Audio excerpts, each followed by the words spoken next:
Good afternoon, everybody, and welcome back to Rob's Rig. So what are the most asked questions, and you've probably had some of these too, I know I do, or did, about the Jeep Wrangler. This is a 2025, by the way. I believe the 26s are surely out by now. But anyway, it should still apply. Let's go ahead and run through. It says here, the most frequently asked questions about the Jeep Wrangler center on its daily usability, mechanical capability, and reliability. Go figure. I would say those would be the most common about any vehicle, right? Usability and daily driving. Can you drive a Jeep Wrangler on a long road trip? It says here yes, though the cabin experiences more wind noise and firmer, stiffer ride than traditional crossover SUVs. I would say that is certainly true. You're going to get obviously more wind noise. I mean, it's a square box on wheels with a plastic top or even a cloth top. And then of course, it's more set up for off-road. It's kind of like a hybrid on-road off-road, right? So it's going to be a firmer ride. Are Jeep Wranglers warm in the winter? You know, this is funny. It's something I wondered about years ago when I bought my first Jeep. It was a Wrangler, although it was a two-door cloth top. It says here, yes, modern models 2019 to present feature powerful heaters, I would say that's true, and available heated seats and steering wheels, keeping passengers insulated or warm. Even soft top models handle freezing conditions effectively.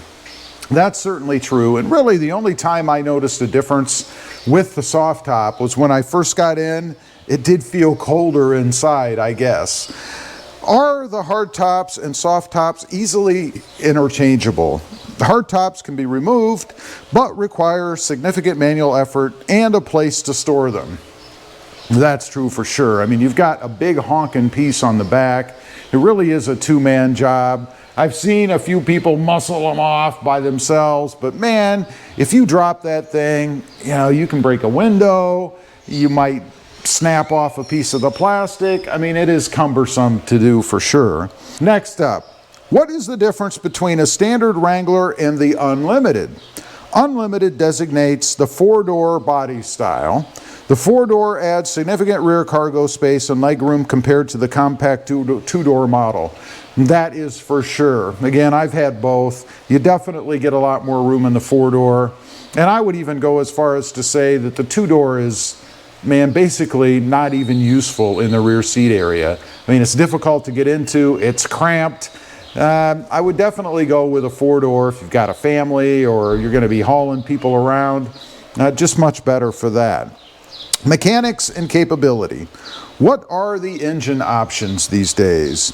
Depending on the model year, primary options include a 2.0 liter turbocharged four-cylinder and a 3.6 liter Pentastar V6, and there's a third, the 6.4 liter Hemi V8, found in high performance trims like the Rubicon 392. That thing must fly. It must pop wheelies when you hit the accelerator, right? How much can a Jeep Wrangler tow? Towing capability varies drastically by body style. Two-door variants can typically tow up to 2,000 pounds. Not really much. While four-door variants equipped with the proper package max out between 3,500 and 5,000 pounds. So if you're going to be towing anything, probably should stay away from the two-door. I would go with the four-door, maybe for a small camper or a small boat, something like that. What is the difference between the Sport and Rubicon trims? The Sport is the entry-level trim built for standard daily use and light trail riding. The Rubicon is a premium trim heavily upgraded for extreme off-roading, featuring heavy-duty 4x4 systems, locking differentials, and larger all-terrain tires.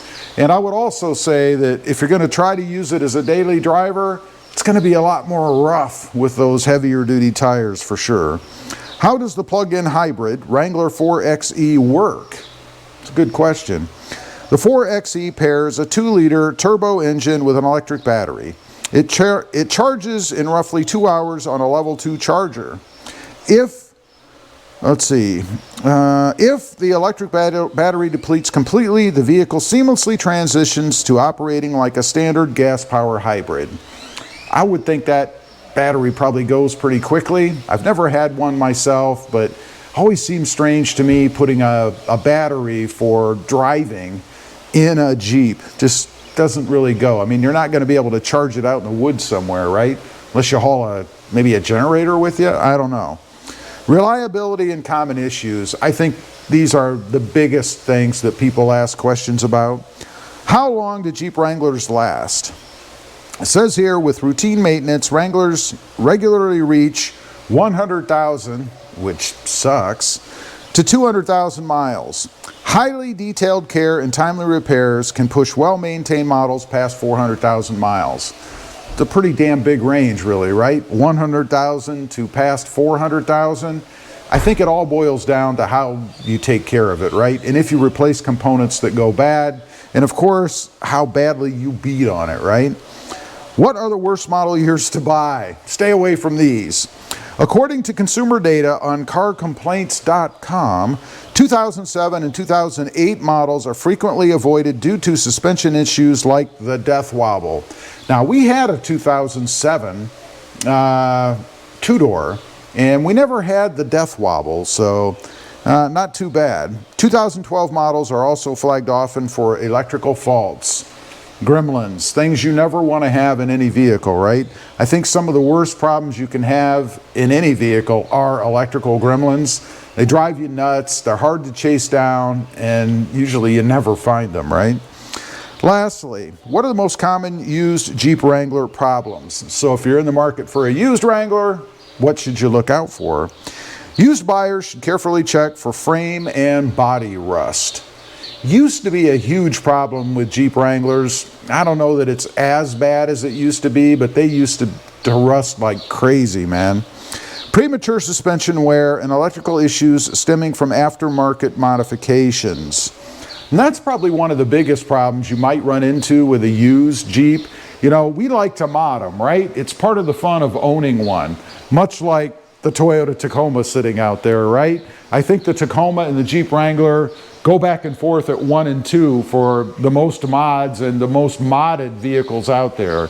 You just have to be careful. Look for signs of things like poor wiring, panels that have been removed, maybe panels that are completely missing because whoever did that job on the Jeep just got lazy and decided not to put it back on or took a shortcut.